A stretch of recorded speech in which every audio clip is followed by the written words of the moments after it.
Hi everyone, Zelda here. Thanks for joining me on this video all about our Bryan's Auto Works of Kegworth 12 win clock. This is the jackpot version. This type of clock was made from 1947 onwards. It's an earlier build of the machine, as later ones had a lockable cash box at the base of the machine at the front. Those were in place from about 1960s onwards and all had taller cases. Unlike this one, where the access to the coin box, you have to go around the back, which, that would have been such a faff. There were two types of clock, a 6-win, the earliest of the machines. These were built from about 1930s onwards, the 12-win, and then this, the 12-win jackpot version, which we're so lucky this is too. So let's have a look at it. This is where you turn the key. It's quite stiff. I really struggle with this. So when I do show it you working, you'll see it takes me a while. Basically, you drop the penny in the slot and the machine automatically plays out a prize for a big hand on the red. Also, I should say, it does give out a prize ad hoc as well. And I should say there's a secret button that I'll show you. It does mention it there, the push button, but nobody ever reads that. I'll get to that in a minute. This would be where the jackpot is displayed. We haven't put any coins in there for that at the minute, but it would do. Now, that secret little button is there. As I say, hardly anyone uses it, but it really does make a difference on the payout if you do use it. But as I say, we've had it and worked it on the penny arcade, and nobody really uses that. Do people even read things anymore? Probably not. So let's have a go on this one then, and I'll chat more about the mechanism and get Chris on board to show you the insides as soon as we've had a good old try of the machine itself. So we've placed the penny in, we're turning the key, which sets off the dial. You can see it spinning there. I've pressed the button, which is like a stopper, but I think it was too late on that one. Sadly, no win. But we'll try again. You take your penny, slot it in here. That's right. Turn the very stiff key around, the clockwork key. And then there I'm trying again to stop it. And no payout on that either. Now, I do think this one might be set quite tough to win on, which was the joy of these machines for arcade owners. The owners themselves were able to set how often they paid out, which it happens with most machines, doesn't it? Let's be honest. I'm really losing on this one, though. It's absolutely shocking. Bring back the bullion, all is lost. We'll have another go. And if you hear that tick-tock sound, that was there as a genuine intention to sound like a ticking clock. That's cool, isn't it? And what have I got there? 5 to 1, but not quite. Now I'll have to keep ploughing in the cash. Here we go again. How have we got on now? Is that mechanism's really difficult to turn? And that should pay out, maybe? Oh, it has. Brilliant. So I won 2 on that, which is absolutely fantastic. And I think it's all due to that little button at the top. I'll keep having another go on it, just to see if I can win any more. But I'll also show you a close-up here.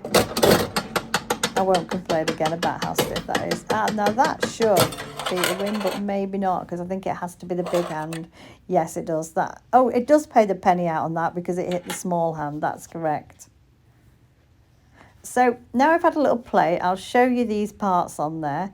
The window I was talking about on the front left-hand side, this is where the jackpot would be displayed. As I mentioned earlier, the machine is the jackpot version. It apparently pays out 12 pennies if the hour hand lands on 12.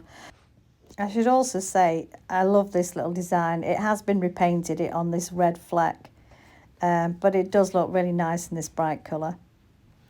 So anyway, yes, I was saying it pays out on 12 on the hour and a whopping 24 pennies if both the hour and the minute land on the 12. Needless to say, in the 2 years since owning the machine, we've never won 24 pennies back. So why is that, I hear you ask? Well, although if you know arcade owners deep down, you'll know why. Inside the machine is a maximum payout lever, I'm going to just open the cabinet now on the back and show you this. Here we go. Those brackets are simply brackets we put on our penny arcade. And there is the mechanism of the machine. I'll zoom out so you can have a good look at it. And we're getting a bit closer. You can see the factory stamp there. 1266 is ours. Interesting, as it looks like Bryan's made around 1400 of these machines. But I know from the fact it's not got a rear lockable cash box. It's not a later one. Just ignore this plastic cash box. We're hoping that Chris will build us a proper metal one that would have gone there. It would have been exactly the same metal that's inside there. So as you can see, it's quite the mechanism. It's got several important parts to it. The main ones are the brake, the coin tube, next to which is the pecker blade, going up to the stop disc. Just pointing that out there. And then you'll see this gold bit here. This is the jackpot adjuster. It has on it 1, 2, 3, I believe 6 and 24, because this pays out 24. Nobody sets it on that though, not unless you want to lose all your earnings for the day. So that's normally set on 1 or 2. And then we move over to this side here. We have the bar and the dial, which has got teeth in it. And then down towards the key wheel and pawl. And that's the back. Now, our machine, I'm showing you the back currently, and I'll have a bit of a play of it just to show you how the mechanism works as it's putting the penny through. And you want obviously to see the payout because that comes at the front, but you should see the coin drop down, the bar rocking with the teeth dial, and basically how it all moves coherently as you play the game. I should say, by the way, lastly, much of this information I've gleaned from reading books and going on websites.